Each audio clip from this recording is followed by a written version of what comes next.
Yesterday, start by saying Assalamu alaikum to everyone.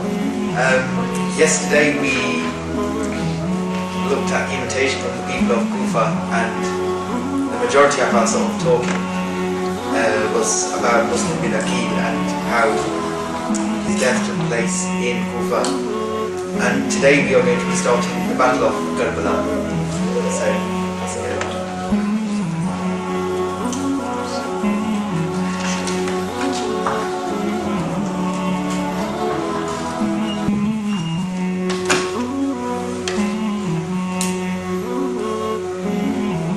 بسم الله الرحمن الرحيم الحمد لله رب العالمين والصلاة والسلام على أشرف الأنبياء والمرسلين وعلى آله وصحبه وسلم أما بعد السلام عليكم ورحمة الله تعالى وبركاته. My dear respectful brothers, yesterday we discussed the invitation from the letters from the people of Kufa in regards to Imam Hussain radiyallaho anhu, inviting him to come, and there were some issues which I wanted to clarify. Brother Mahmoud asked the age of Muslim bin Aqil. Now the thing is, I don't have access to my there's a book called Tahdhib al-Kamal which is 13 mine's 15 volumes, and each volume is like 800-900 pages, and it's what is Tahdhib al-Kamal is written by Imam al-Mizi rahmatullah alayh, and it's basically a biography of all the narrators in Kutub al-Sitta. So every single narrator in the 6 books of hadith, in these books under their name alphabetically from alif to the end, it gives you a biography of each one. The thing is, I don't have access to it, and I tried to search online because I know in Arabic they have some online searches you can do which they have Tahdhib al-Kamal, but it wasn't available. I came across one article, and again I can't confirm this, but I need to confirm it fully maybe another time when I go home and sleep on the weekend. I can look through the book. He was about 35 to 38 years old. That's the narration. 35 to 38 years old. He was 23 years younger than Imam Hussain radiallahu anhu. Regarding Imam Hussain, he was not 57 exactly. Imam Hussain was born in the month of Sha'ban on the 4th of Hijri, the 4th year of the Hijrah of the Prophet ﷺ, and he passed away 61 after Hijri. So Imam Hussain comes to 56 years old, going into 57, because that was Muharram, the beginning. So that year in Sha'ban he would have been 57. Regarding yourself, Hafsab, the questions you asked, it was a valley called Al-Madi in Khubayt. Madi, M-A-D-I-Q if you want to spell it, Khubayt, K-H-U-B-A-Y-T. That is the place where Muslim bin Aqil found the water and found salvation. That is a village between Makkah and Medina. It's between Makkah and Medina Sharif. Regarding yourself, brother, the question you asked, the time to travel to Kufa, the distance to Kufa is 1,065 miles to leave from Makkah to Kufa directly. Imam Hussain left on the 8th of Dhul Hijjah, and he arrives in Karbala towards not the 9th, he was there for a few days, the 3rd of Muharram. So we are looking over 25 days. That's 25 days distance of travel, but you're looking at a travel with women, children. So obviously a messenger would be much more quicker of traveling. So that's basically that. So I wanted to clarify and make sure we get the facts done, and we don't. Again, about Muslim bin Aqil, whether that age is exact or not, I would have to check Tahdhib al-Kamal when I get back home. I don't have it with me. Anyway, let's look at this.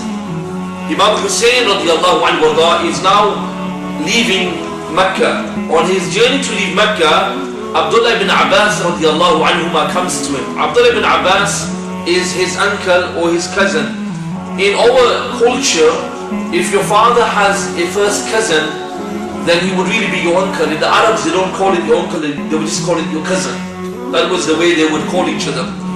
Abdullah ibn Abbas is also known as one of the greatest explainers of the Quran, Mufassirin. One of his uniquenesses is that when during the time of Umar bin al-Khattab radiyallaho anhu, Sayyidina Umar wanted the elderly Sahaba to appreciate him a bit more because of age, obviously. So he gathered all the Sahaba together and he told all the Sahaba, why don't you explain to me إِذَا جَاءَ نَصْرُ اللَّهِ وَالْفَتْحِ. This is Surah Nasr in the Quran, towards the end. And all of the Sahaba then explained that this is a surah from the Quran in which Allah is giving glad tidings to the Muslims that Makkah will be liberated very soon.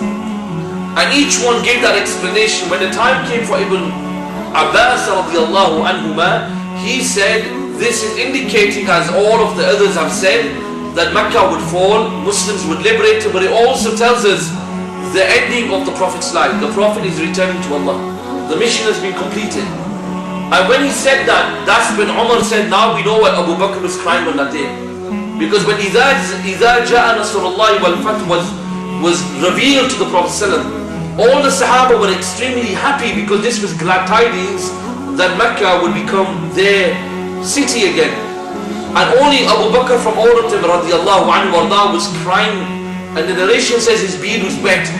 And now Umar says, now we know why Abu Bakr was crying on that day. Because Abu Bakr then realized that this was the end of the message. The Prophet had fulfilled his message. He had purified the lands and he left. So this is who Ibn Abbas is. He has a thorough knowledge. Another unique quality of Ibn Abbas is all of the narrations about the way the Prophet used to pray in Tahajjud were narrated by Ibn Abbas. Because he used to pray with the Prophet ﷺ. And he used to observe the Prophet ﷺ. So he used to observe how the Prophet would stand, how long he would stand. So we are indebted to the narrations of Ibn Abbas radiallahu anhu. And also he is amongst one of the fuqaha of the Sahaba. He is amongst those of the Sahaba. When we say fuqaha, we are not just referring to jurists, we are referring to their mujtahids.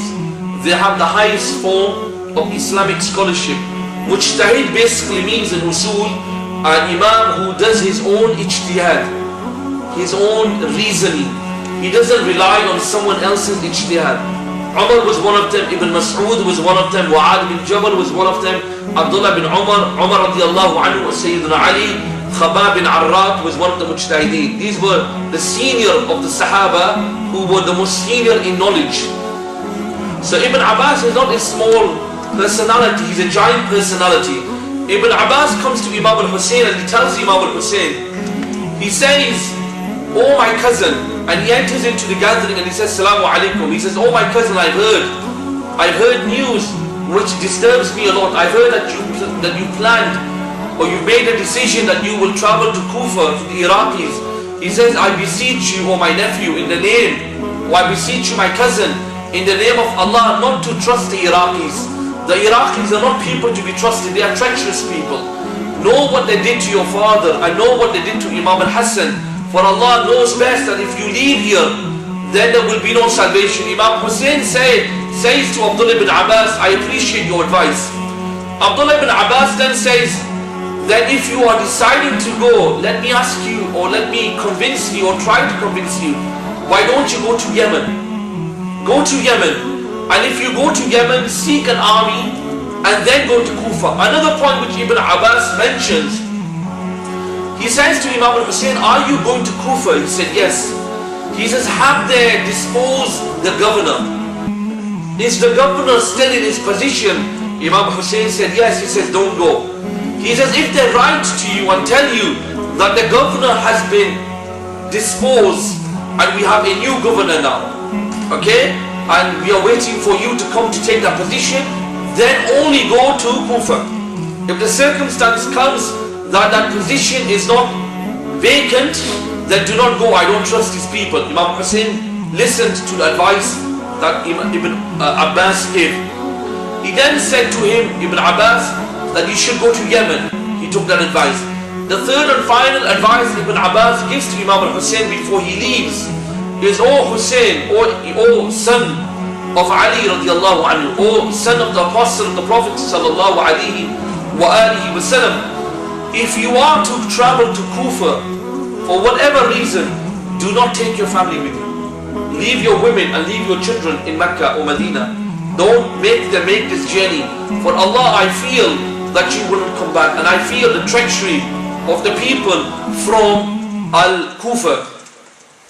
Imam Hussain listens to the advice that was given to him sincerely by Ibn Abbas, and he continues. Eventually Abdullah bin Zubair comes to him. Ibn Zubair, as all of you are aware, he's one of the second personalities that rose up against Yazid. He claimed, what does he say? He comes to Imam al-Hussain and he says, both you and me are the son of the Muhajirin. Meaning their fathers, Ali and Zubair, were amongst the early Muslims and from the Sahaba from Badr. He says, we have more right over this leadership than Banu Umayyah. You know that very clear. We have more right to it.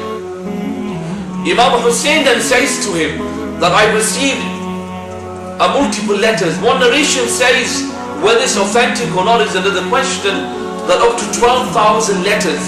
And Imam Hussain then begins to show the letters to Ibn Zubair. Ibn Zubair then says what? He says to Imam Hussain, Wallahi, if I was you and I had such following, I would go to Kufa. Imam Hussain now smiles. And one of the reasons he smiles is why? Is because the narration says that one of the reasons why Ibn Zubair says that is simply because he knows as long as Imam Hussain is in Mecca, no one will give him the allegiance. He's irrelevant. Before he comes to Mecca, Az-Zubair has a lot of respect. Az-Zubair is listened to. Ibn Zubair, people are visiting him. People want his advice. The moment Imam Hussain comes in the picture, he's irrelevant. People forget him. People abandon sitting with him.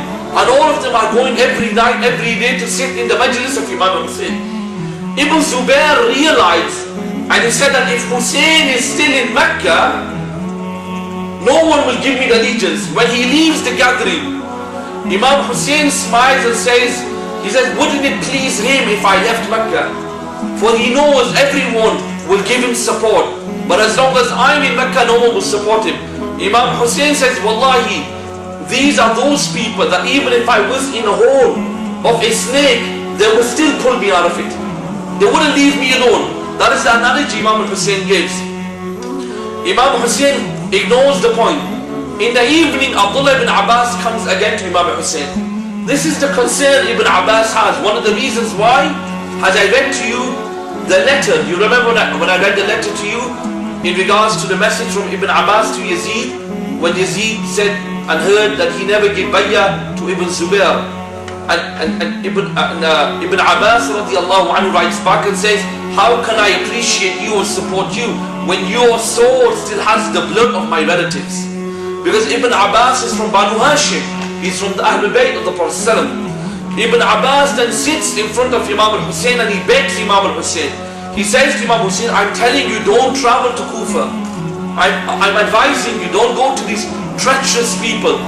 Don't visit them. Don't give them any concern. They are people who are not people of their word. Imam Hussain doesn't listen. Imam Hussain now leaves Mecca. Amr bin Sa'ad, who is the governor of Mecca, finds out that Imam al-Hussain is attempting to leave. He was told and he was ordered to apprehend Hussain and not to allow him to travel to Kufa by Yazid, but do not harm him. That was the message. He comes and he sends an army of about 40, one narration says 80 people, to try to stop Imam al-Hussain leaving Mecca. Eventually there's a tussle between them. There is a fight. Eventually Imam al-Hussain become victorious over them. No one is killed and they leave. Now what is the reason why this is unique?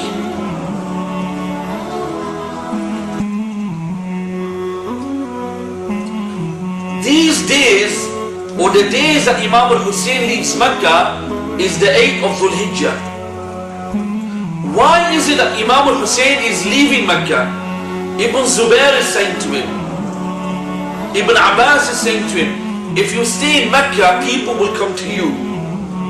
This is a place that guarantees your safety in Mecca. Why do you want to leave it? Even Ibn Zubair at the end, even though he knew that no one would give him the support if Hussain was still in Mecca, even he says, I will give allegiance to you. I will give even though he had his own endeavors, but when it came to the core sacrifice. Ibn Zubair was with Hussein. He says, I'm willing to give you the bay'ah, the allegiance. You stay in Makkah, let the people come. Imam Hussain says, I don't want to be that person. When my father said to me, Ali said there will be a man. He said exactly, he says there will be in Makkah a lamb. He gave the analogy of a lamb.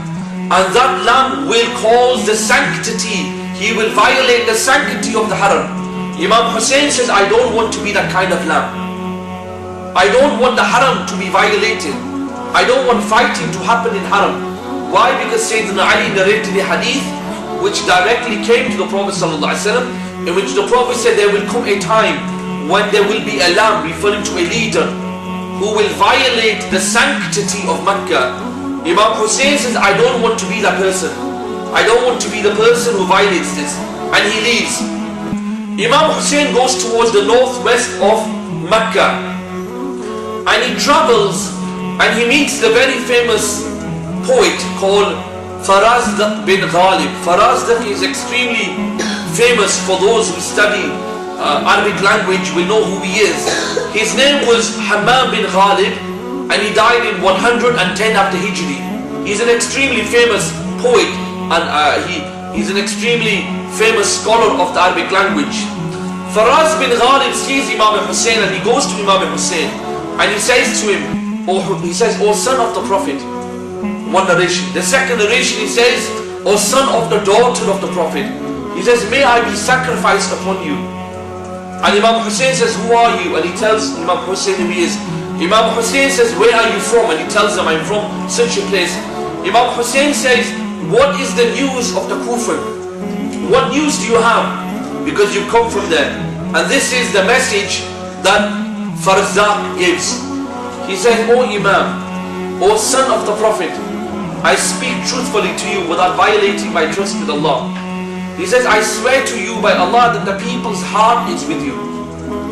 The people's heart is with you, but their sword is not with you. Their sword is with the leaders. Much bribery has been given. And if it comes to fighting, if it comes to a point that you will have to fight, he says, I swear by Allah that they will not support you. They will be your enemies. Those people who call you will fight you. And they will not support you. Imam Hussain says, subhanallah, whatever is the will of Allah. Whatever is the will. Now this reply that Imam Hussain gives is quite strange. And it really sends this doubt in you. On one hand, Imam Hussain has the letters. Secondly, we learn the news from Kufa.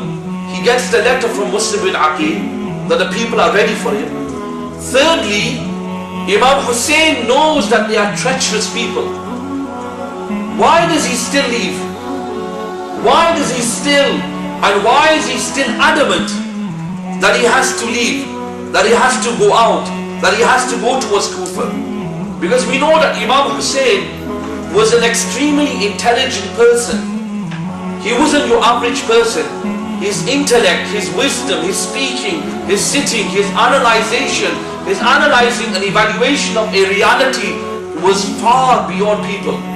Imam Hussain could sit in a majlis and just look at people, and he could say, and he would just come out with some wisdom that even the Sahaba wouldn't know. Why? Because one of the qualities of the Ahlul Bayt is the knowledge that they granted. Meaning the knowledge that Sayyidina Ali has. Sayyidina Ali said, I learned 1,000 knowledges from the Prophet. Over 1,000 one narration says. That knowledge is not limited. That knowledge was then given to Imam Hassan. It was given to Imam Hussain. So Imam Hussain was extremely learned. Number two, Imam Hussain, the people that serve him are the angels. Jibreel is at his service. The angels are, and Imam Hussain is a person who sees the angels. He's a person that sees miraculous things. But why is it that still Imam Hussain is adamant? And why is it that he's still adamant to leave? Abdullah bin Ja'far bin Abi Talib radiyallaho anhu. Who is he? Abdullah bin Ja'far is the cousin of Imam Hussain. He is the son of the elder brother of Sayyidina Ali, Ja'far. He is married to Zainab, Imam Hussein's sister. And he had two sons called Muhammad and Un. He sends both sons and he writes a letter. He says to the son, send and write to Hussein, your uncle, give him this letter. When they arrive at where Imam Hussain is, they give the letter to Imam Hussain. Imam Hussain reads the letter, but he takes no notice of the letter. The letter, Imam Abdullah bin Ja'far is begging Imam. He says, oh my cousin, I'm begging you, don't go towards Iraq. If you are killed, he says, who will we look to? Who will we need? Who will guide us? He says, if you are killed by these enemies of Allah, he says, Allah's blessings on the earth will come to an end. And he's trying to say to his cousin that by you going, the future of the Ahlul Bayt is at stake. Imam Hussain takes no notice. Abdullah bin Ja'far then, he rushes to Makkah and he goes to Umar bin Sa'ad, the governor. He says to Umar bin Sa'ad, the governor, Hussein has left. What I need from you is to guarantee him safety. I need you to guarantee him safety. Place. Abdullah Amr bin Sa'ad says, what do you require?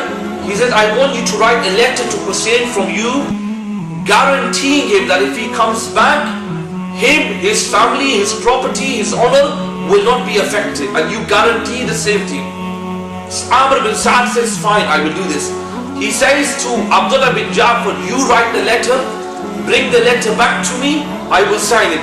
He writes the letter, he gives it to Amr bin Sa'ad, Amr bin Sa'ad seals it, and then Amr bin Sa'ad says, do you want to take it? He says, no, I will take it, Abdullah bin Ja'far. But he says, also ask who? Ask your brother to also take this letter. Ask your brother, and his brother was called Yahya bin Sa'id or Sa'ad. He says, ask your brother, and both of us will travel, and both of us will go to Imam Hussain. Eventually they run and they rush and they come to Imam Hussain. And they come to Imam Hussain just before a place called Batna Rumma, which is a place on the road towards Iraq. When they enter to Imam Hussain, Abdullah bin Ja'far comes, he hugs Imam Hussain. One narration says he kisses him on the head, one narration says he kissed his feet, one narration says he kissed his hand. He was extremely happy to see his cousin, because Imam Hussain was not only his cousin, he was his spiritual head. He was the head of the family. He was a religious guy for them. He was the reason for them to live. He goes to Imam Hussain and says, this is Yahya, the brother of the governor. He has a letter for you. Imam Hussain opens the letter. He reads the letter, the content, guaranteeing him safety. Imam Hussain puts the letter to his side. He says to Abdullah bin Ja'far, I can't take it. I can't go back. I cannot go back. Ja'far says, I plead with you, Imam. These people are treacherous people. They will kill you. He says they will not leave anything. They will murder you. You know what type of people the Kufans are. Now look at the reply from Imam Hussain. Why is Imam Hussain so adamant to go to Kufa? He knows the reality. He's an intelligent person. Many people say, Ibn Khaldun says this, A'udhu Billah, in his Muqaddimah, Ibn Khaldun said Hussain made a mistake. That doesn't make sense to me as a person. Why? Hussain is born in the house of Fatima to Zahra. He's born in the house of Wahi, revelation. His family members are the most senior and the most effective and the most knowledgeable of people. His father is Ali, his brother is Hassan, his uncle is Hamza, his uncle is Ja'far, his mother is Fatima, his grandfather is Rasulullah, his grandmother is Khadija. May Allah be pleased with all Ridwan, Allahumma alayhim ajma'in. But why is Imam Hussain still adamant to go Kufa? Because Imam Hussain has information they do not have. Hussain has information that Ibn Abbas doesn't have, that Ibn Zubair doesn't have, Abdullah bin Muti doesn't have, Al-Farzaq doesn't have. All the people don't have that. What is that information? Imam Hussain says, I had a dream. I had a dream and I was given an order by my grandfather. I had a dream and I was given an order by my grandfather. Whether I will benefit or not, I have to obey the order of my grandfather. He says, I don't know what's going to happen when I go Kufa. He says, I know that they are treacherous people. I know that they are two-faced people. I know that they will not support me. I know that I may die. I know my family may die. I know my family may be humiliated. But I have to go. Why? Because Rasulullah ordered me to go. That is the difference, my brothers. Imam Hussain is going to Kufa and Karbala. His destination wasn't Karbala. His destination was Kufa. He went towards Kufa because there he did not see something. And when he says this, Abdullah bin Ja'far says, may my mother and father be a ransom for you, O Hussein. He says, I leave you two of my sons. I cannot come. And many narrations says he had many responsibilities. He says, my wife, your sister is with you. He says, I leave two of my sons, Aun and Muhammad. He turns to his sons and he says, I tell you by Allah, you go with your uncle, fight with your uncle, and even if it means dying, you die for your uncle. But do not go back, do not show any form of scaredness. Stand firm on the battlefield if you have to fight. Defend Hussein, and defend him because you're not defending him, you're defending the religion of Rasulullah. He said, if I hear and I see that you come back, I don't want to know you. You can imagine a father saying that to his two sons. Imagine having a wife like Zainab, subhanAllah. You know, and Zainab is going with her brother. Which husband will allow his wife to come under danger? Which father says to his two sons, your children are the most beloved things to you? And who would say to their own sons, no, go, sacrifice your life for Hussein? This concept of the love of Islam was re-evaluated in these people. And if you study these people's life and the sacrifices they make, the conclusion that you come to is the greatness of these people is based upon what? Was based upon that concept that there is no life and there is no purpose to live without the living of Hussein. What these people were saying was that we have no life without you, Hussein. So if it means that you die, we don't want to live. We prefer to die in front of you, to defend you, to honor you, rather than being people who are cowards who come back. Imam Hussain had a brother called Muhammad bin Hanfiya. He never went. He stayed in Makkah. One narration says he stayed in Medina. Allah only chose certain people to travel with Imam Hussain. And what was that to show? The loyalty of blood. The message that you learn from Karbala and from the life of Imam Hussain is what? Loyalty. That loyalty that his blood had with him. May Allah give us cousins like Hussain. Really, that's what you call a cousin, like Abdullah bin Ja'far. Not nowadays. Cousins don't speak to each other now. They're enemies of each other because of land or whatever. A real cousin is someone like Abdullah bin Ja'far. A real cousin are people like Muslim bin Aqil. These people who are willing to sacrifice their life. Imam Hussain continues to move and he comes to a place called Al-Batn al-Rumma. This is on the way towards Iraq. Imam Hussain then sends his messenger called Qais bin Mashir. He says to Qais, take this message, travel to Kufa at a great speed. Tell the Kufan people Hussain is coming. When he goes, Ibn Ziyad, what does Ibn Ziyad do? Ibn Ziyad then basically, what does he do? He puts patrol or police on every exit entering into Kufa and leaving Kufa, and the same with Basra. When he enters into Kufa, the guards apprehend him. Who is the guard that apprehended him? The head of the police was a guy called Hussein bin Tamim. Hussein bin Tamim from Banu Tamim. He was the head of police for Ibn Ziyad. They apprehend him and they take him to Ibn Ziyad. When Qais enters into Ibn Ziyad, look at the iman of this man. This is only a messenger. And you remember in the old days, you under no circumstance kill each other's messengers. One of the conditions of diplomacy was that if a messenger was sent, you never kill him. By killing him is an announcement of war on another person or nation. Ibn Ziyad reads a letter of what Qais has, and he says, oh, you bought this for the people? He says, let me do this for you, Qais. He says, stand up on the mimbar here in front of the people. The people were gathered in the masjid. One narration said he did it in his house. He says, get up on the mimbar. If you get up on the mimbar and you curse Hussein and you curse Sayyidina Ali and the supporters of Hussein, he says, I will spare you your life. I will spare you your life. This is Azima. Remember when we discussed Ruqsa and Azima?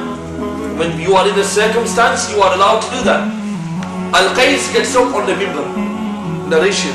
Second narration is he's on a high platform in the palace. He gets up and Al-Qais is looking at the people. What does he say? Or what can he say? Either he can turn around and curse these people, but Al-Qais is a lover of the Ahlul Bayt. Al-Qais is a supporter of the Ahlul Bayt.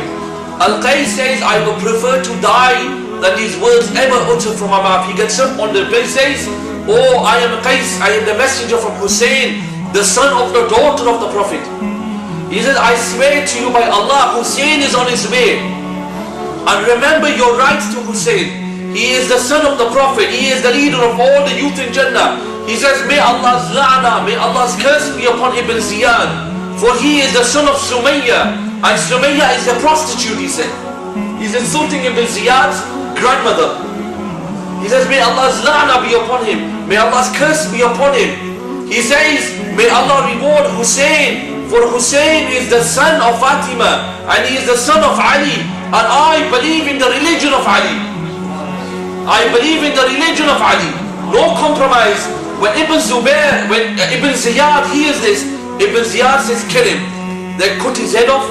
And what did they do? They take his body to the rubbish area in Kufa, which at that time Ibn Jarir al-Tabari says, at this moment it is the place where they could meet. Okay? But at that time it was the place where it was rubbish. And they throw his body there, one narration. The second narration said they crucify him. A third narration said they burn him. A fourth narration says they take his body by his legs and they take him all around Kufa, announcing this is what happens to the traitors of the state. Think about the abuse that happened. But Qais is a man who even in that state he died on the love of Sayyidina Ali. He died on the love of the Ahlul Bayt. He was saying that yes, I can say I hate Ali, I can curse Ali, and Allah will forgive me. But he says, how will I put this face? How will I show my face to Rasulullah? How can I go back to Hussein and say that you sent a message and what did I do? I cursed your father. He says, I prefer to have my head chopped off. I prefer to have all of my body cut into pieces than taking on the challenge of Hussein. Or taking on the challenge, of Ibn Ziyad. Al-Hussein radiyallaho ta'ala anhu warda. After sending Qais, Imam Hussain then sends a person called Abdullah bin Bakr. He then also takes a message to the people. Imam Hussain continues the journey. Remember, at this journey, Imam Hussain does not know that Muslim bin Aqil has been killed, his cousin. He only has the letter from Muslim bin Aqil saying, hurry, come quickly to Kufa. The people are ready for you. Imam Hussain comes to a place called Tha'labiyya. Tha'labiyya is a major part or place where people would stop pilgrimage, or pilgrims would stop at that place. It was a known place. When Imam Hussain stops there, Imam Hussain sees two people. One narration says. Another narration says that there were two people from the tribe of Asad, Banu Asad, that was traveling with Imam Hussain at the same time. What they were doing is they were keeping a distance from Imam Hussain, and their objective was to see what would happen and then make a decision. These people see a man coming from Kufa. Imam Hussain wants to speak to the person. The person ignored Hussain. Eventually these two people ran to him and said, oh, where are you from? He said, I'm from Banu Asad. They said, we are from Banu Asad too. From what is your lineage? He gave the lineage, they gave the lineage. They said, tell us, what is the situation in Kufa like? He says, I only left Kufa yesterday. Both Muslim bin Aqil and Hani bin Urwa have been killed. Hani bin Urwa and Muslim bin Aqil radiyallaho anhu have both been killed.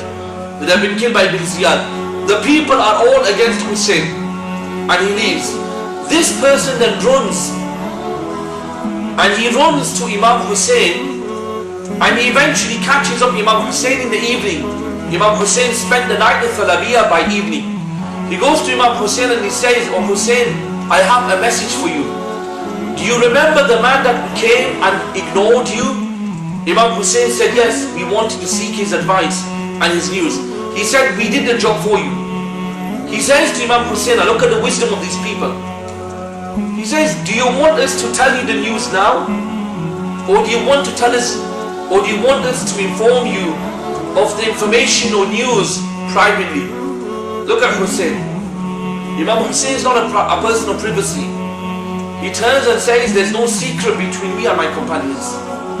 Between me and my people and my followers, and my students, and my nephews, and my nieces, and my wife and my daughters, there's no secret. Speak what you have." He says, "We learned that Muslim bin Aqil has been shaheed. Muslim bin Aqil has been..." And Imam Hussain begins to cry. And Hussain says 7 times, "Inna lillahi wa inna ilayhi." He says, "Oh Allah, have mercy." And he puts his hands on this dua. He says, "Oh Allah, have mercy on this man. For I sent him to these people and these wretched people." He said, "Oh Allah, punish these people for what they have done to the family of your Prophet." He said, "Oh Allah, bear witness that he is from the trustworthy people."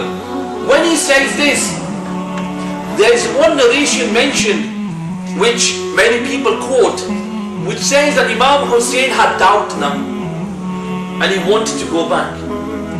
This narration is a weak narration based upon 2 of the narrators in that narration, which have been rejected by Ibn Kathir. The real authentic narration which Ibn Athir mentions in Tariq al-Dimishqi, Ibn Athir mentions and says that the 2 sons of Muslim bin Aqil arise and say what? They say, "Ya, O Imam Hussain, we will not go back, we will seek the revenge from our father. We want to go forward." Imam Hussain turns around to his nephews and says, "Wallahi, there is no life without you. There is no purpose of living without you." He says, "Let us continue and let us move." Imam Hussain now continues on this journey until he gets to a place called Zubala. Zubala is a place towards nowadays the border between Saudi and Iraq. And Zubala right now, if you look at Zubala on the map, it's identical towards the place of Kuwait, and the UAE has a road that goes towards them. It's a famous place even now in Arabia. When Imam Hussain arrives in Zubala, he then receives the letter and information that both of his messengers have been killed. The messengers that he sent, Qais and Abdullah, both have been murdered by Ibn Ziyad. Imam Hussain is extremely upset now, and he sits amongst his followers, because what did Ibn Ziyad do? He appointed and he put barracks or barricade every road in and outside of Kufa. The objective is to stop Imam Hussain entering into Kufa. They didn't want a disloyalty. Imam Hussain sits, and remember, by this time and this journey, many people have joined the journey with Imam Hussain. Many people have joined this mission because they thought what? Imam Hussain will come to Kufa and he will be victorious. Imam Hussain sits with the people and he speaks to them and tells them what's happened to Qais and Abdullah. He tells them that Kufa have abandoned us, and I'm scared that if I go there, the only thing that they would want would be my blood. The only thing that they would want would be my blood. When Imam Hussain says this, he turns, look how just Imam Hussain is. Imam Hussain is not an unjust person. People who have armies, when they see a situation which is detrimental to them and their supporters, they hide it behind or underneath the carpet. Remember the issue when Amr bin As said to Muawiyah at the Battle of Siffin, when Amr bin Yasir was murdered, killed, radiyallaho anhu warda, or we have just killed that person who the Prophet said the sinners would kill him. Imam Hussain doesn't behave in such a manner. Imam Hussain says, this is the reality. If any of you want to leave, you may leave now. And wallahi, I will not hold any grudge against him. Every single person left him. Every single person left Imam Hussain, apart from the people that left with Imam Hussain from Makkah Sharif. That's what you call loyalty. These were people that joined Imam Hussain for dunya. When the crunch came, the real battle came, every single one of them left Imam Hussain, until Imam Hussain was only with the people that he himself left from Makkah when he left to go toward this place. Imam Hussain then continues. Ibn Ziyad then sends a man by the name of Hussain bin Tamim. Hussain bin Tamim is one of the senior head of police, and he holds a high position within the administration of Ibn Ziyad. And he is one of the people that played a key role in the fight against Imam Hussain on the battle of Karbala. A'udhu billah. This is an evil man. Imam Hussain continues the journey until he comes to a place called Sharaf. He then passes this place called Sharaf, and he continues journeying until one of the people with him,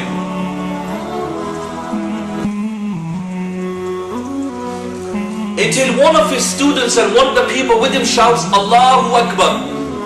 When Imam Hussain hears the takbir, he turns to the person and says, Allahu Akbar. Imam Hussain then says to him, why have you said Allahu Akbar? What is the reason for saying Allah is the greatest? He says, I said Allah is the greatest because we make this journey very regularly. We know this road like the back of our hand. He said, that place we saw palm trees, and we never saw palm trees before. We saw palm trees, but we never saw them.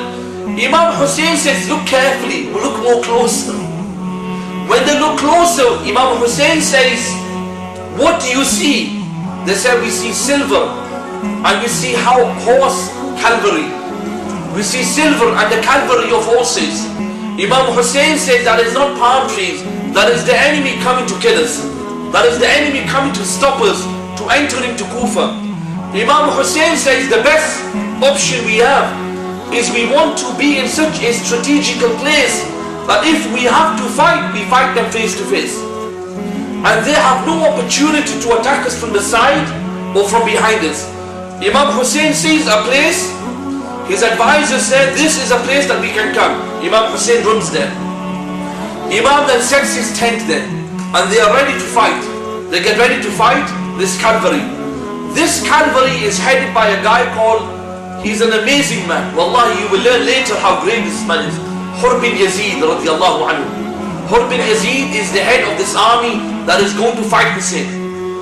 But Hur bin Yazid is that one who then becomes the supporter of Imam Hussain. He is the head of 1,000 soldiers on a horse that was sent by Ibn Ziyad. What is his job? His job is what? Don't let Hussain enter Kufa. Do not let him go back to Medina. And do not even let him go to Syria. Just keep him where he is in an open land until you receive instructions from us. Hur bin Yazid comes and he's now face to face. He's face to face with Imam Hussain. On one side is Imam Hussain, opposite him is 1,000 men, cavalry, fully equipped, fully armored. And this is in a place called Dhul Salam. Imam Hussain looks at the people, and then he looks at the time, and it's the time of Salat al-Dhuhr. Imam Hussain says, give the adhan. They give the adhan. Imam Hussain says, give the iqamah. They give the iqamah. Imam Hussain now comes. Imam Hussain comes, and before he's going to pray, he looks to Hur bin Yazid and says, do you want to lead your people in salah and we will lead our people?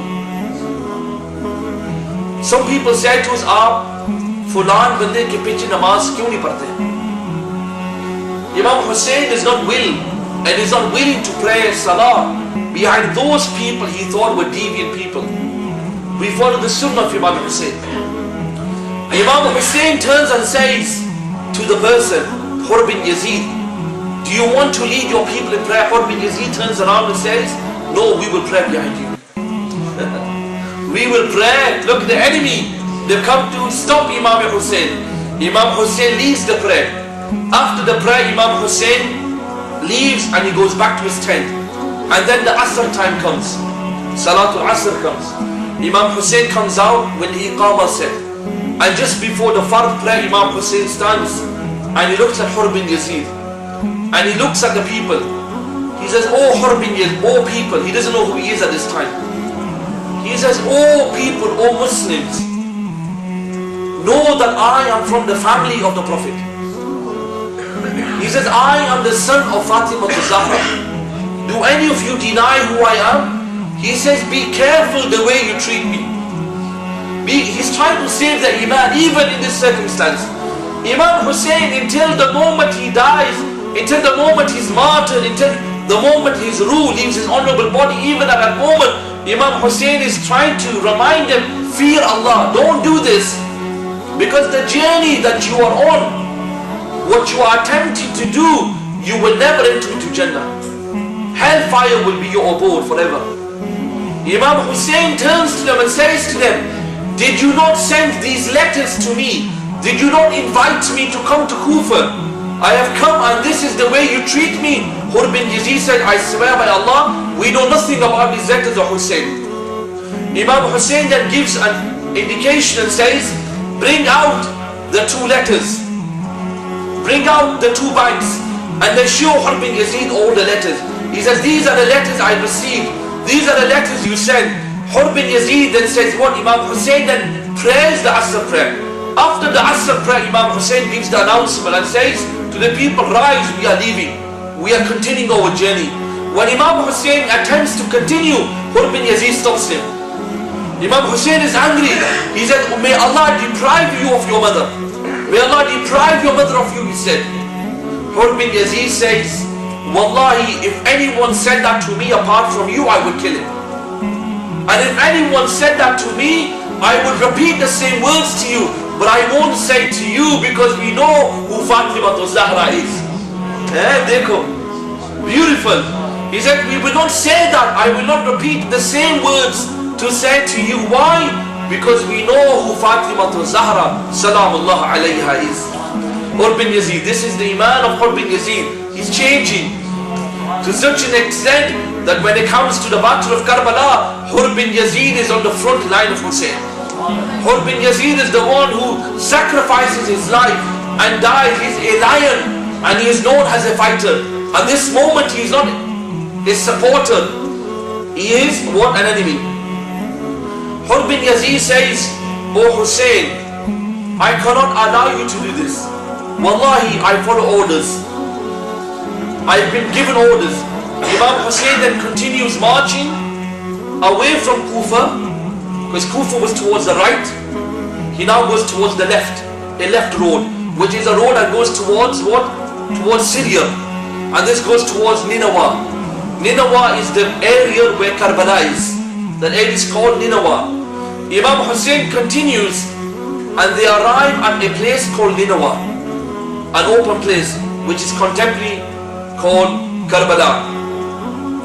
Hur receives a letter from Ibn Ziyad, and the letter says from Ibn Ziyad, he says, "Make sure Al-Hussein and his followers are not near any mountain.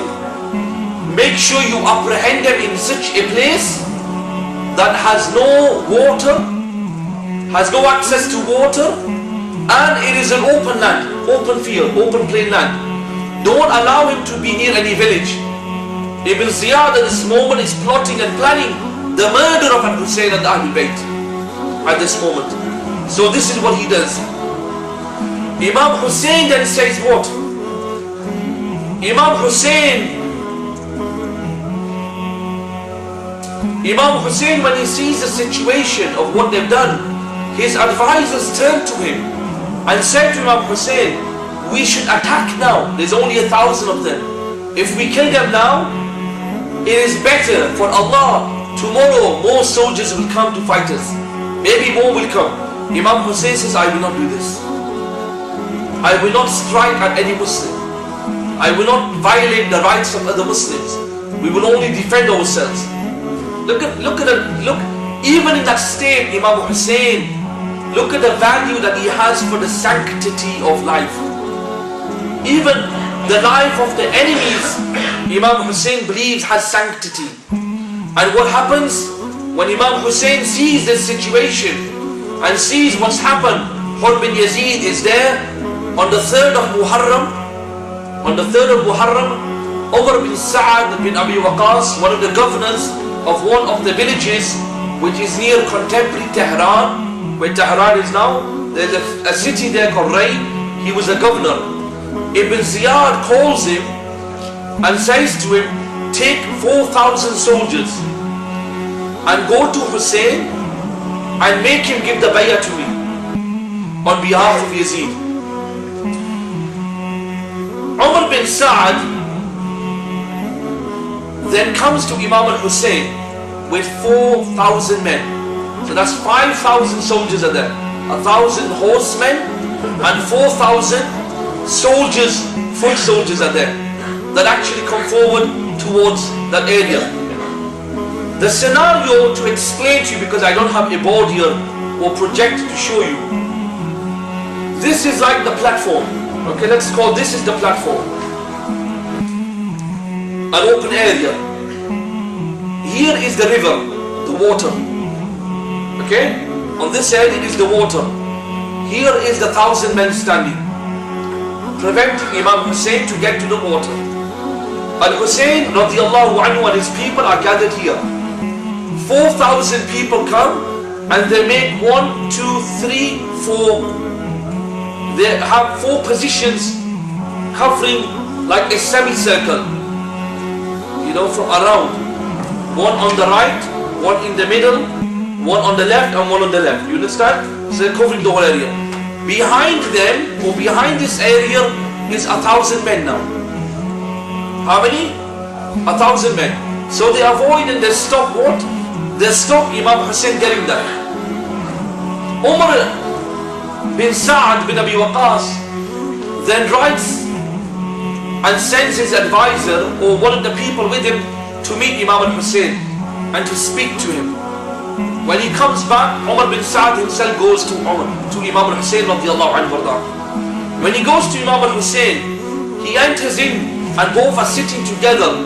He says to Imam al-Hussain, why have you come? What is the purpose of you coming here? Imam Hussain says, I've only come. Why? Because you invited me to come to this place.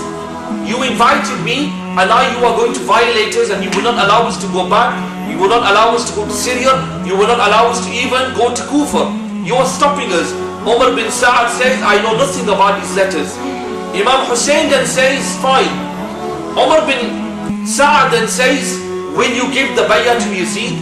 Or will you give allegiance to Ibn Ziyad? Imam Hussain says, I will never give bay'ah. Imam Hussain says, I will never give my allegiance. I will never give my hand in the hand of a tyrant. One narration says here that Imam Hussain was willing to give the allegiance to Yazid. And Imam Hussain then said, let me go to Syria. That really contradicts what Imam Hussain stood for. It doesn't make sense. Why would Imam Hussain, if Imam Hussain is willing to give bay'ah to Yazid, why doesn't he agree to go to Ibn Ziyad then? Give the allegiance to Ibn Ziyad and then go back to Medina. It clearly shows that that narration has no substantiation and has no value and has no authority to make such an assumption. Imam Hussain refuses. Umar bin Sa'ad writes a letter to Ibn Ziyad now and tells Ibn Ziyad that now we are across each other. We have stopped Imam Hussain. Hussain is trapped in an open land. We have refused him to do this. Ibn Ziyad then says to him, at this moment, or during this time, remember, they did not stop Imam Hussain getting to the water at that time. At that time, they were able to. Ibn Ziyad writes a letter now. He writes a letter to Umar bin Sa'ad and says, send 500 men. Take 500 men. And under no circumstance are you allowed to allow Hussain or his family or his followers to get water. He says, do not give them a sip of water, a drop of water, like water was refused to Uthman ibn Affan radiallahu anhu. The funny thing was, These people like Ibn Ziyad thought that they were fighting for Uthman radiyallaho anhu, that they were revenging his blood, that they were inheritors, that they were his supporters. They had nothing to do with Sayyidina Uthman radiyallahu anhu. This letter got to Umar bin Sa'd on the 7th of Muharram. And he sent what? He sent 500 people and he stopped 500 people here. Imam Hussain then sends 20 people to attempt to do what? To get water. They stop them. When they come back to Imam Hussain, they inform Hussain of the situation. Imam Hussain then says, let me meet with Umar bin Sa'd. He sits with Umar bin Sa'd and he has a discussion. He says, oh Umar, why don't you join me? Umar bin Sa'd says, what? He says, if I join you, my house will be destroyed. Hussain says, I'll give you a great house. He says, my house will be, Imam Hussain says, I'll give you a better house in Hijaz. I will give you one of the houses of my grandfathers. Are you willing to take that? He says, no. He said, if I do, he says, I will lose my treasury, I will lose my money. Hussain says, I will give you treasury more greater than what you have. But join us. You are from Al-Quraysh, we are Quraysh. You are from the family of Sa'ad bin Abi Waqqas. He is from our family. We are relatives from each other. How can you fight and violate me? Umar bin Sa'd says, he makes excuses. Imam Hussain realizes that this man's heart is closed. Whatever he says, whatever he offers. Imam Hussain then says, I offer you 3 things. Write to the governor and ask him 3 things. Number 1, let me go to Kufa. If not, let me go to Syria, Damascus. Let me go face to face with Yazid. Imam Hussain is willing to take that journey even to Damascus, even though he knows this is the headquarters of the shaitan. This is the place and the headquarters of the head of the shaitan, Yazid and his army. Imam Hussain is willing to even go there and sacrifice his life. Why? Because he said, I've been ordered by the Prophet. I can't question the Prophet. I must fulfill the order. Whether I die or don't die, I don't know, but I don't care. But I must fulfill the order of the Prophet. That is number 1. Number 2, either I go back to Damascus. Number 3, if you refuse me to go to Kufa, if you refuse me to go to Damascus, let me go back to Medina. These are, one narration says another suggestion. One narration says, let me go to Yazid and I will speak to him directly. Number 2, send me to jihad. Send me in a foreign land where the Muslims are fighting the kuffar. Let me go there and become a shaheed, and let me fight the non-Muslims, and let me retire. Leave me alone, send my family back. And if you don't agree with that, let me go back to Medina. Umar bin Sa'd said these are valid reasons. He writes a letter to Ibn Ziyad. The letter comes back to Ibn Ziyad and Ibn Ziyad reads the letter. And Ibn Ziyad says, this is a letter from a sincere man. This is a letter from a, not a man who lies. Ibn Ziyad is about to agree to it. And then there was a man called Shimr. There was a man called Shimr. Shimr had leprosy. He had leprosy. He was a man who had extreme hate for the Prophet's family and the Ahlul Bayt. Shimr turns around to Ibn Ziyad and says, you will allow Hussein to escape you when you have him in your grasp? In your grasp, you have Hussein and you will just let him escape? He says, I swear to you by Allah, O Ibn Ziyad, O Governor, may Allah make you prosperous. If you let Hussein leave here today and you let him escape, he will come back with a greater army and he will kill you. Don't be stupid. Go to Hussein. And he says, what? Ibn Ziyad says, what should I do? Shimr says, send a letter. Tell Hussein to give the allegiance to you. If he agrees to give you allegiance, we will judge him and let him go. If he doesn't kill him, Shimr says this. Ibn Ziyad says, this is sound advice. He wrote a letter In the letter he sends it to Umar bin Sa'ad. He says to Shimr, you take the letter. If Umar bin Sa'ad does not implement it, kill him. Send me his head. And you become the head of the army. Shimr then marches to Umar bin Sa'ad like he has a trophy. He has a trophy of Jahannam with him. You know, this is what their heart is like.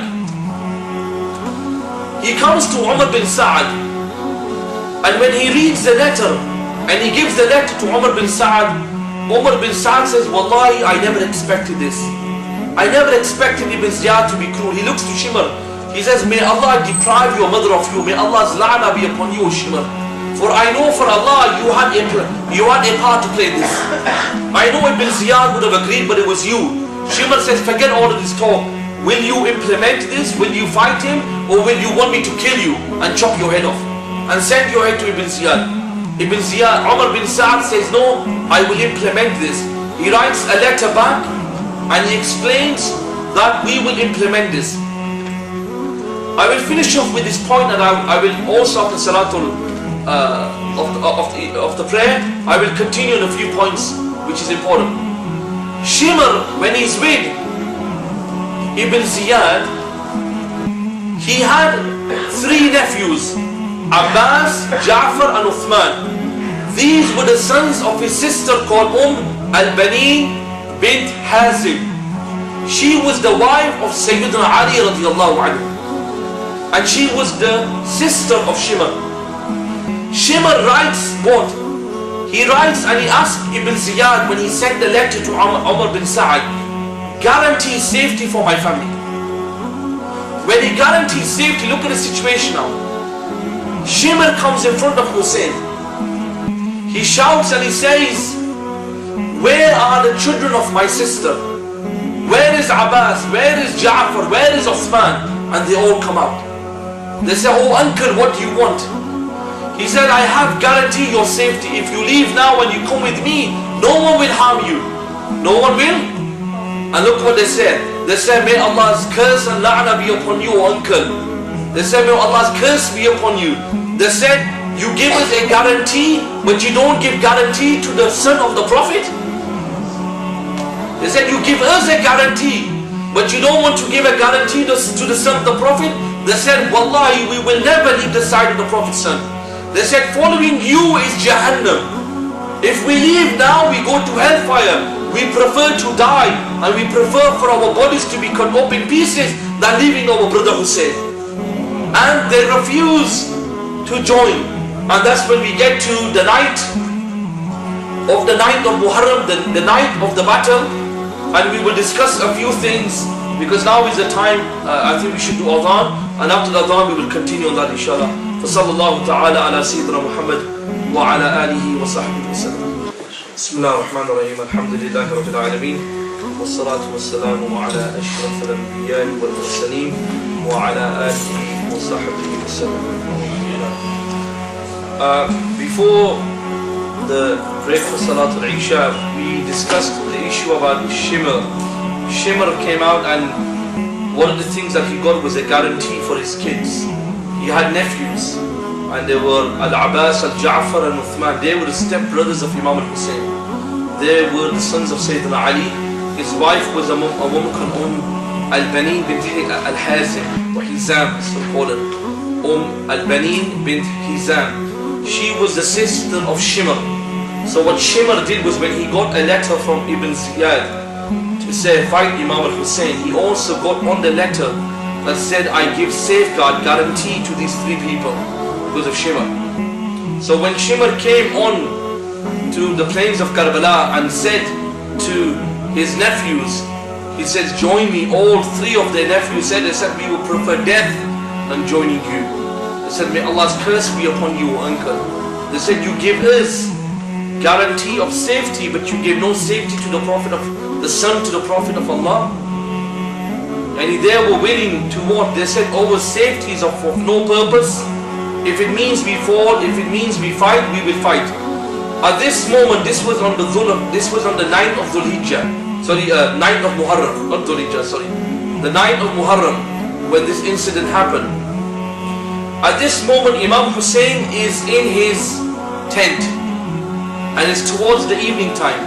And the narration says Imam Hussain radiyallaho anhu, he falls asleep. When he falls asleep, Zainab salamullah alayha, his sister, she sees the army coming forward to attack them. Umar bin Sa'ad gives the signal to fight. She rushes to Imam Hussain and she says, "Wake up, oh my brother, they are coming." Imam Hussain wakes and smiles. He smiles immediately to his sister and he looks to her and he says to his sister, he says, "Oh my sister, I had a dream of Rasulullah.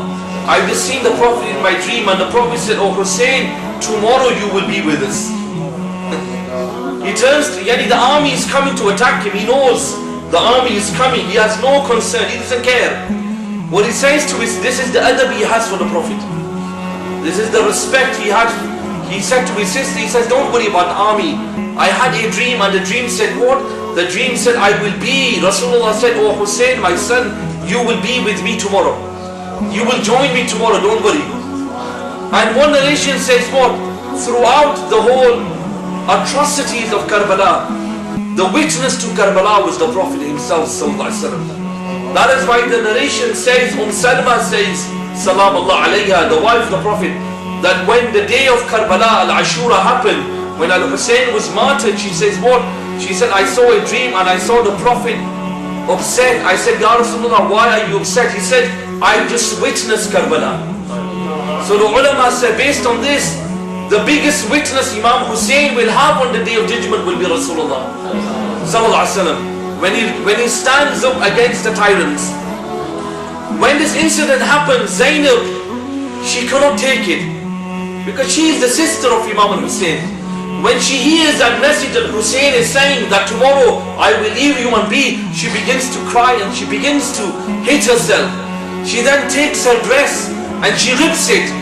She says, "May I never be born. I wish Allah never made me alive." She says, one narration, she says, "I wish I was never alive to see this day to the Hussain." Imam Hussain turns to his sister and says, "Fear Allah, my sister. Where is your sabr? Inna Allah ma'as sabirin." He says, "We are those people. We are the sabirin." He says, "Don't you have patience in front of Allah?" He says, "Don't you know?" He's reminding Zainab, "Who are you, Zainab? You are the daughter and you are the honor of Ali. You are the daughter of Fatima Zahra. You are the granddaughter of Rasulullah sallallahu alaihi wasallam. Have some type of sabr, patience." And when this happens, Al-Abbas bin Ali, his brother, he shouts to Imam Hussain and he says, "Oh Imam, they are coming." Imam Hussain says to him, "Take your brothers." And this is what he says to Abbas ibn Ali. He says, "May I be sacrificed for you, Al-Abbas. May my life be sacrificed for you. For there is no life but a life of having a brother like you." There were stepbrothers. They were not any brother. There were stepbrothers. How? They had a different mother but the same father, Sayyidina Ali.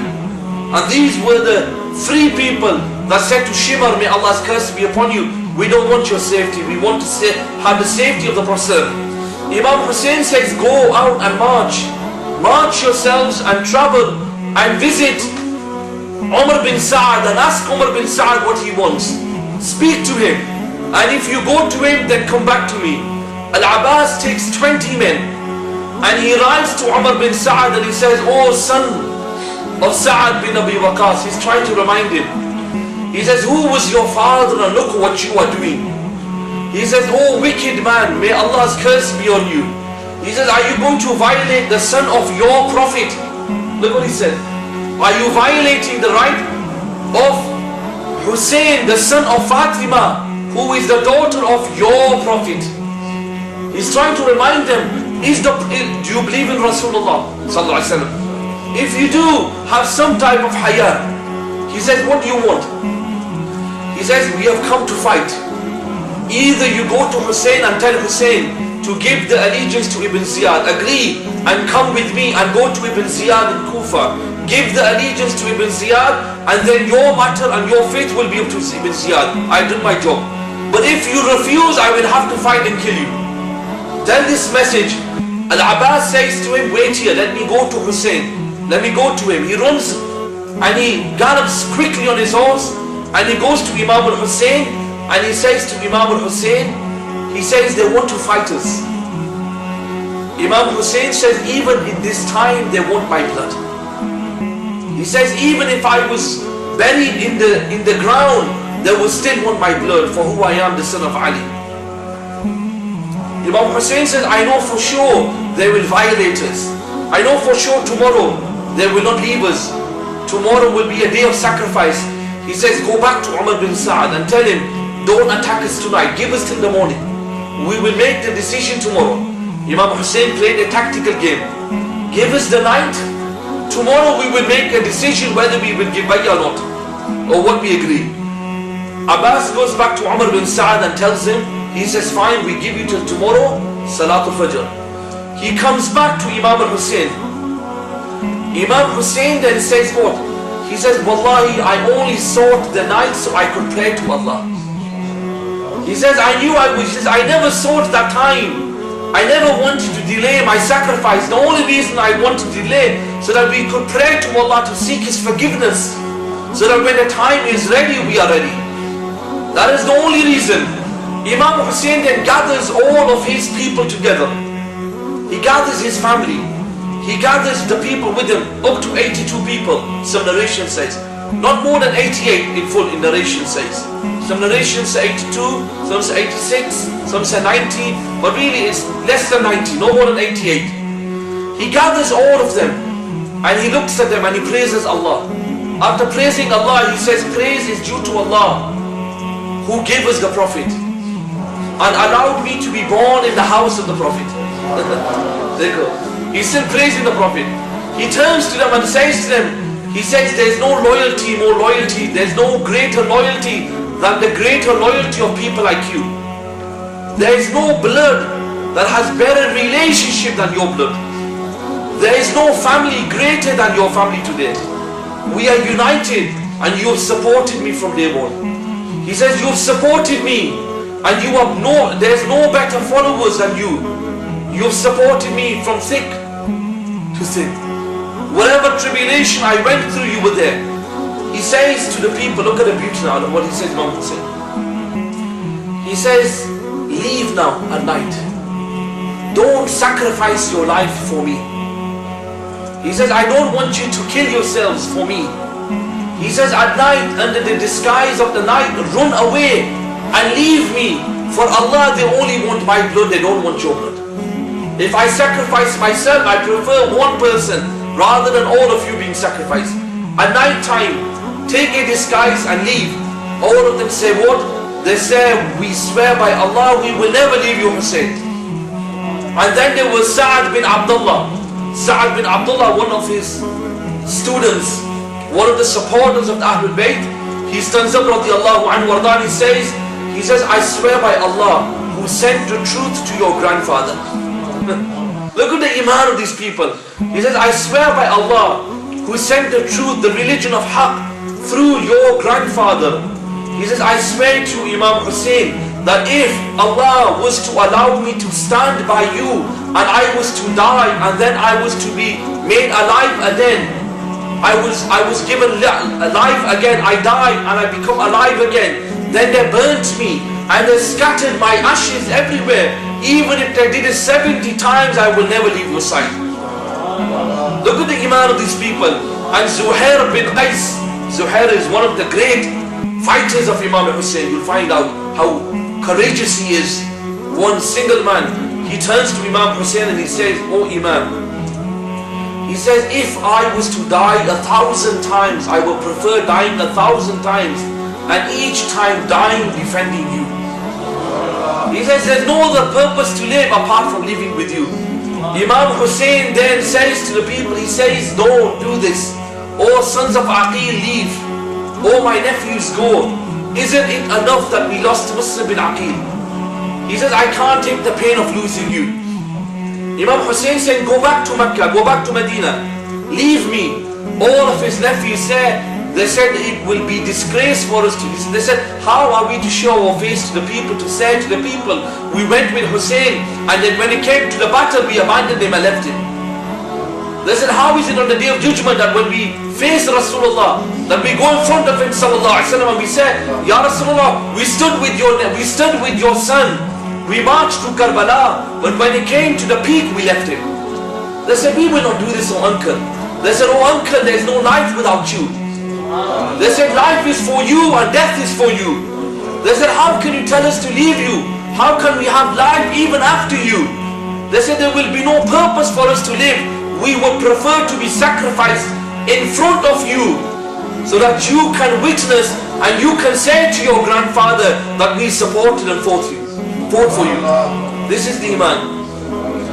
When this incident happens, Imam Hussain says to them, go and tie the tents and bring them together so that they do not attack us at night.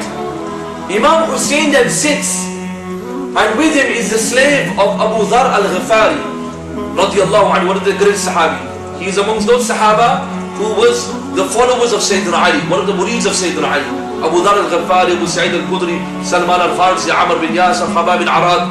All these are the great Sahaba that supported Sayyidina Ali, his murids, his students. All of them were present when Fatima al-Zahra passed away.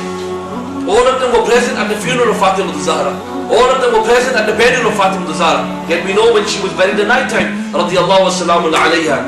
Imam Hussain sits and he's overcome with emotions, and he then starts to read poetry. And the poetry is basically saying that time has come for me to leave this world.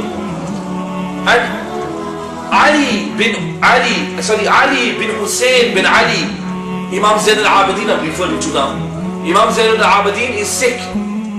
He was the one who was saved on the battle of Karbala. And because of him, we now have the Ahlul Bayt. All the Ahlul Bayt who are Hussaini Sadat are from the family of Imam Zain al-Abidin. All of them are from his family, from the Hussaini side. He says, I'm lying down and I'm sleeping, I'm pretending to sleep. He says, my auntie Zainab, my puppy Mubarak, with his auntie, she's treating and nursing me. He says, I hear my father say some poetry. He says it once, he says it the second time, he says it a third time. When he says it the third time, Imam Zain al-Abidin says, I begin to cry. He says, I realize what my father is saying. My father is saying, I'm leaving this world. He says, I have sabr because I'm a man. He says, my auntie Zainab doesn't have sabr. Zainab, when she hears this, when she hears that Imam Hussain says this, she stands up and she says, woe to you, O Hussain. She says, woe to you, Hussain. What are you saying? That you will leave me tomorrow? She says, I wish I was never born on this day. I was alive on this day. She says, I wish I was not even born ever. She says, I wish death came to me, that I never witnessed this day where my brother would be taken away from me. That is what you call real love of a sister. Real brotherly, sisterly love. She turns to him and she's crying, and she's hitting herself, and she's hitting her face, and she now takes her dress and she's ripping it.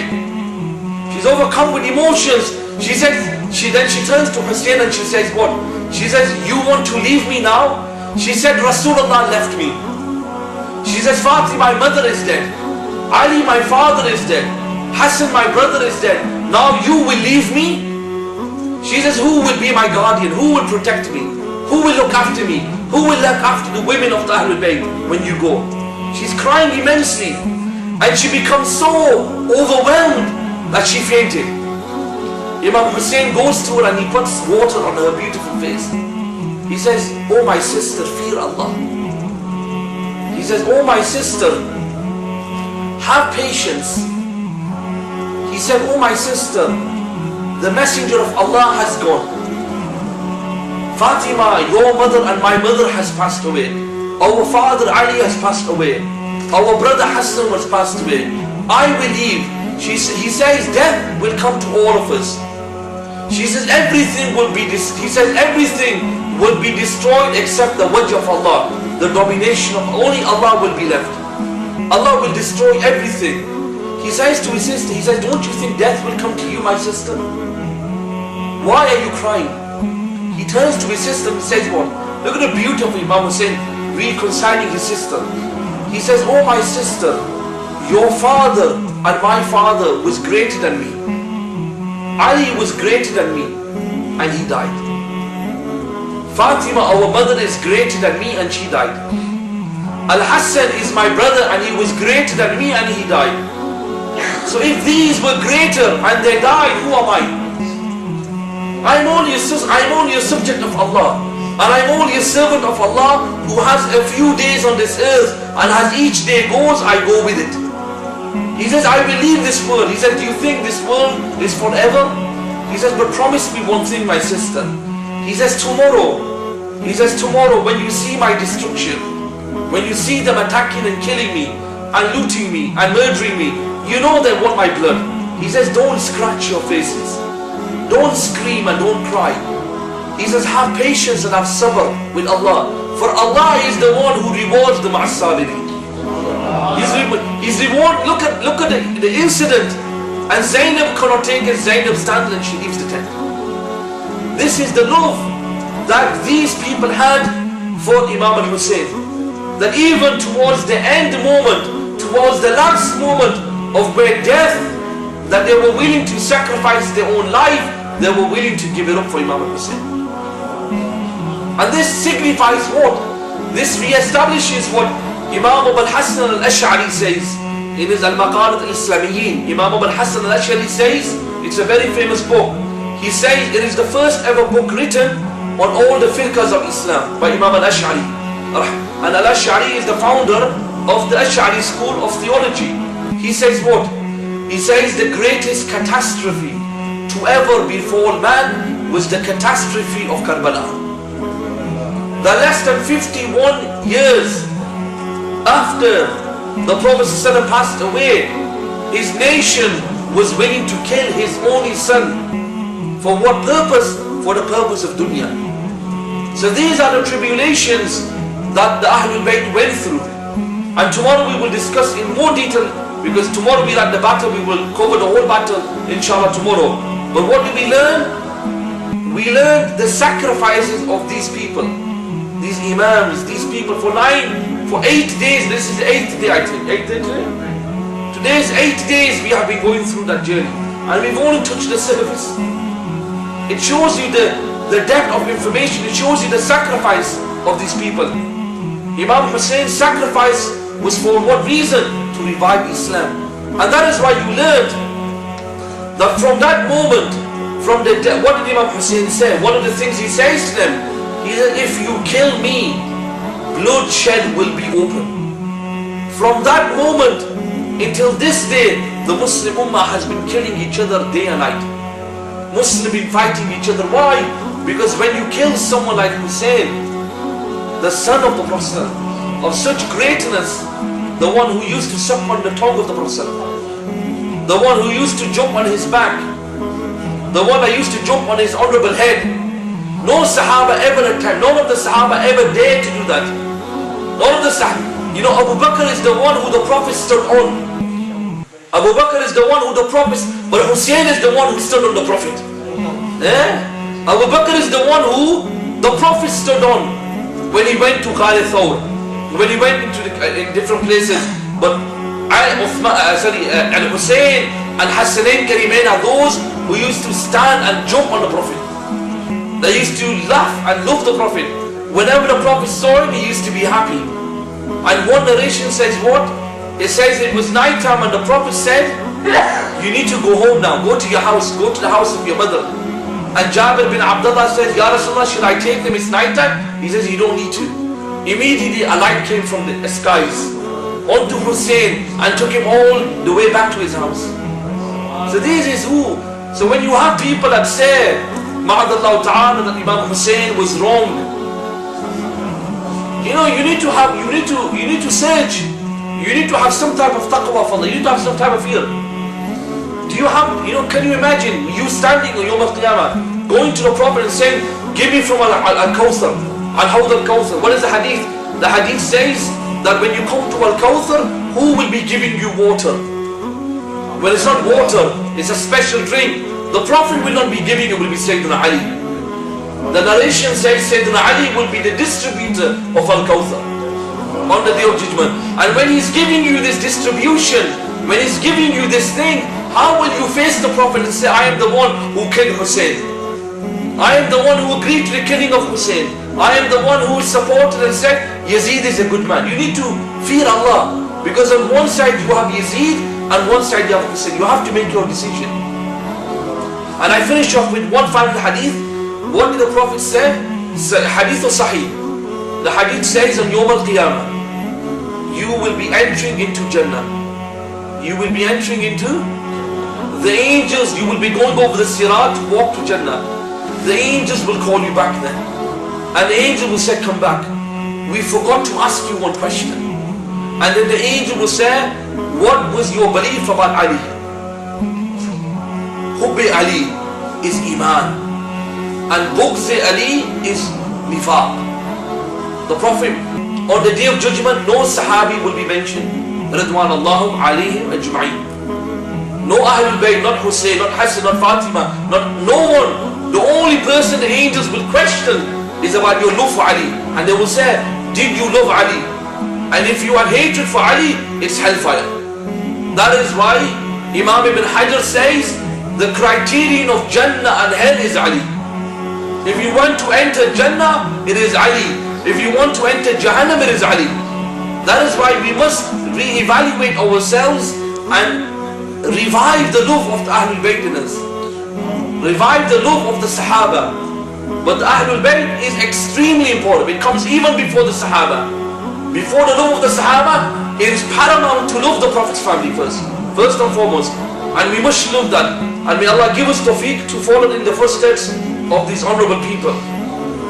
Do we have any questions at all?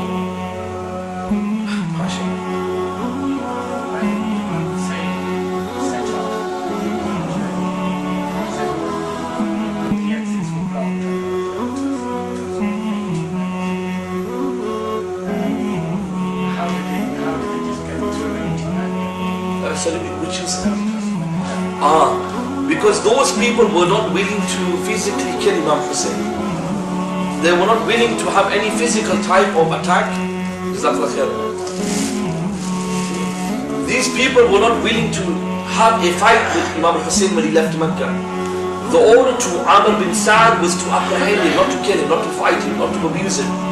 So only a few of his people had a physical fight, one-to-one combat. But when Imam Hussain ran them, were more stronger than them, they let them go because they couldn't fight with swords. They were not, the order they had was to stop Imam Hussain, don't let him leave. But they were not allowed to kill him. And remember, in them days you follow the order of the governor. Does that make sense? Yes, brother.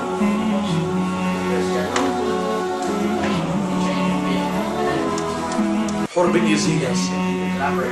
That will be tomorrow, inshallah. And you will love that story. Hur bin Yazid is an amazing man. When you read it, when you hear his story of how he changes and how he comes to Imam Hussain, supporting him, it reignites in you the love of how these people viewed Islam. So inshallah, that will be tomorrow, inshallah.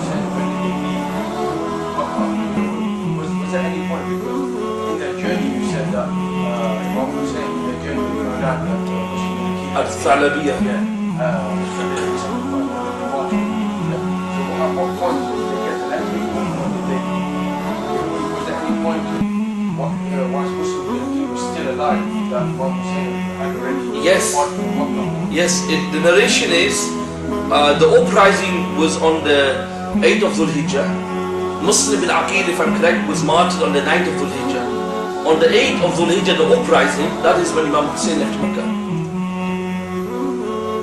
Okay? And the letter got to Imam Hussain at Thalabiyah, which is an area not far from outside Makkah al-Mukarramah. It's towards the area towards going to Syria. Sorry, going towards Iraq. So their army came, the messenger came towards Imam Hussain to give the message, and that is when the news got to him. One narration says the letter got to Imam Hussain. One narration says Imam Hussain never got the letter, and what happened was there were some people from Banu Sa'id or Sa'ida, one said Banu Adi.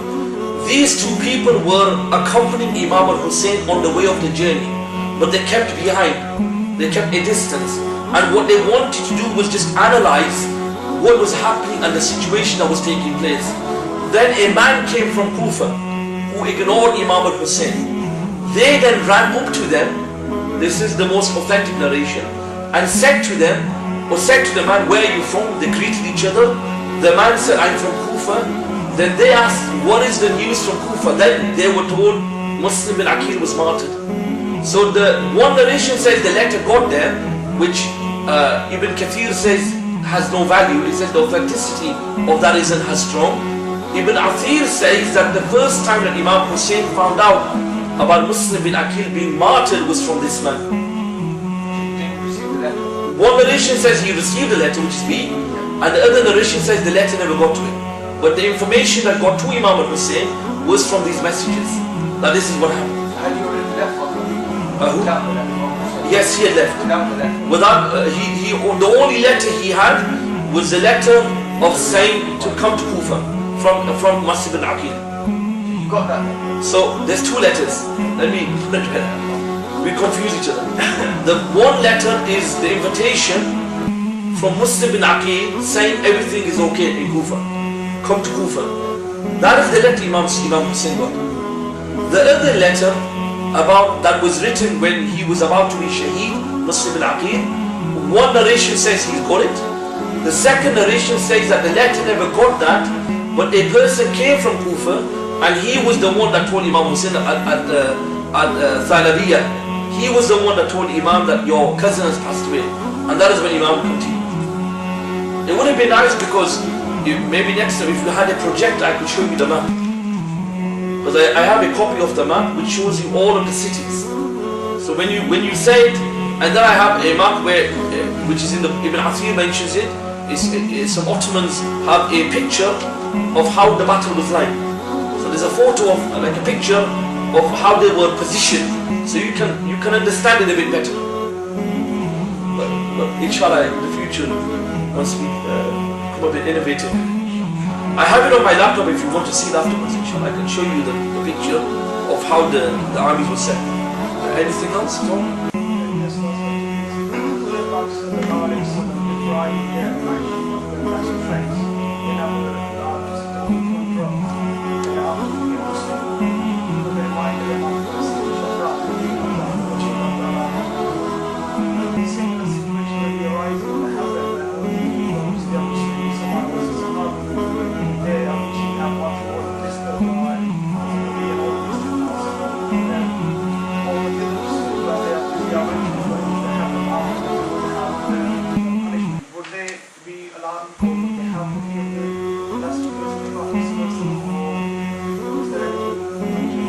In overview, the view that I followed of my teachers is every single person that took part in the battle of Karbala became a kafir.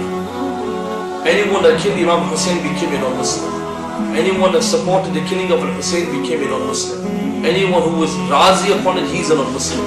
All of this is the view of Imam Taftazani, Imam Sa'ad Taftazani rahmatullahi alayhi, in his Sharh al-Aqaid, which I read to you the other day, which is a very famous text. It's not a small text, it's the final text you study in the Siyad. It's a very senior Imam. Imam Sa'ad Taftazani says, all of those people that participated, he said, the view is what? He says the view is that the people who murdered Hussain radiyallaho anhu are all non-Muslims. And then he says the ones who murdered him are non-Muslims. The ones who participated in the war are non-Muslims. The ones that supported the idea are non-Muslims.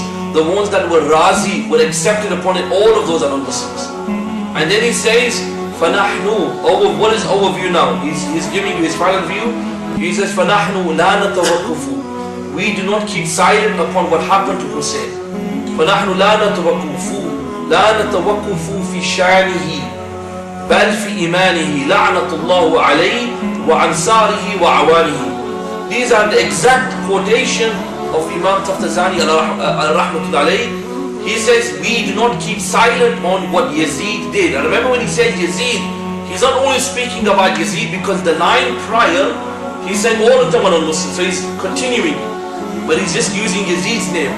He says, we do not keep silent upon the crimes of Yazid, of what he did, nor do we keep silent about his iman. He's not even a Muslim.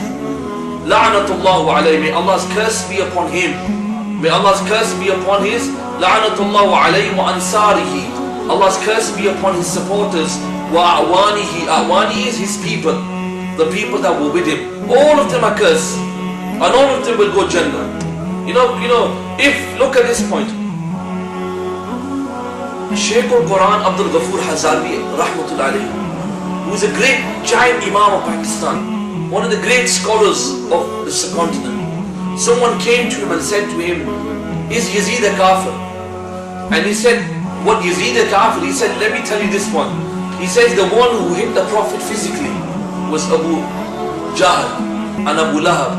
If Abu Jahl and Abu Lahab could become a non-Muslim for physically hitting the Prophet, what about the one who hurt the Prophet's heart? He said, what about that man who hurt the Prophet's heart? And some people then say, what? Some people, ma'adallahu ta'ala, say, hey, Imam Abu Hanifa did sukut. A'udhu billah. That Imam Abu Hanifa kept quiet. Bilkul chut baat hai. Imam Sahib never kept quiet on this point. What is this narration? This is for Fiqh al-Akbar. They say in Fiqh al-Akbar, Imam Abu Hanifa Rahmatullah alayhi said that we keep silent on the kufr of Yazid. Imam Sahib never said that. First of all, Fiqh al-Akbar was never written by Imam Abu Hanifa.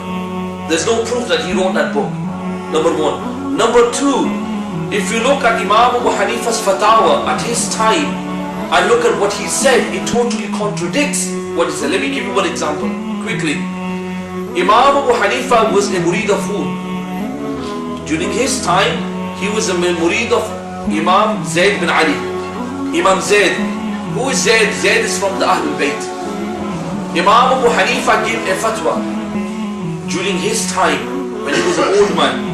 He says anyone to fight with Imam Zayd for one day, fighting with him is like fighting one day with the Prophet in Badr. That's what Imam Abu Hanifa said.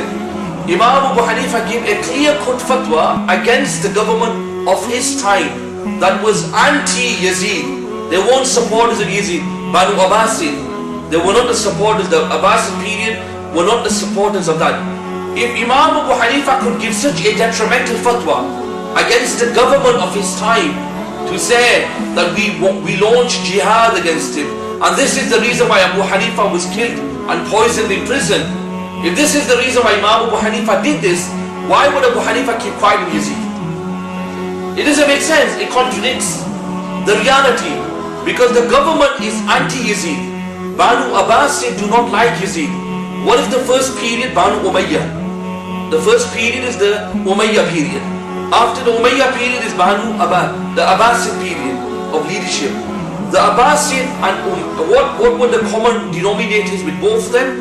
Both of them hated Ahlul Bayt. The Abbasid hated Ahlul Bayt and Banu Umayyah hated Ahlul Bayt.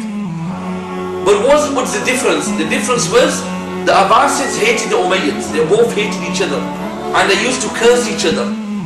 So Imam Abu Hanifa had every right that if he gave a fatwa against the Umayyah, no one would say anything to him. But if he then gave a fatwa and said what? That fighting one day jihad with Imam Zayd bin Ali radiyallaho anhu is equivalent to fighting one day in Badr. And that wasn't just Imam Abu Hanifa's tea, that was Imam Abu Hanifa's Mir Murshid. Imam Zayd bin Ali was his Shaykh of Tariqat. And Imam Abu Hanifa said to him, take this dirham from me as a gift. Forgive, I cannot fight jihad with you. Not because I'm an old man, simply because I have the amana of too many people. So people use Imam Abu Hanifa, a'udhu billah, to say he was quiet. Imam Ibn al-Jawzi wrote a book proving the cursing and proving the kufr of Yazid. Hafiz Ibn Jawzi is a great Imam. It's about 90 pages in Arabic. I can show you, I have it here on my laptop, and you can take a copy and you can show it to anyone that reads Arabic. he can read it to you. Imam Ibn Jawzi in that book quotes chains of transmission back to the 4 Imams, and all 4 Imams agreed in the Kufa museum. I think that's it.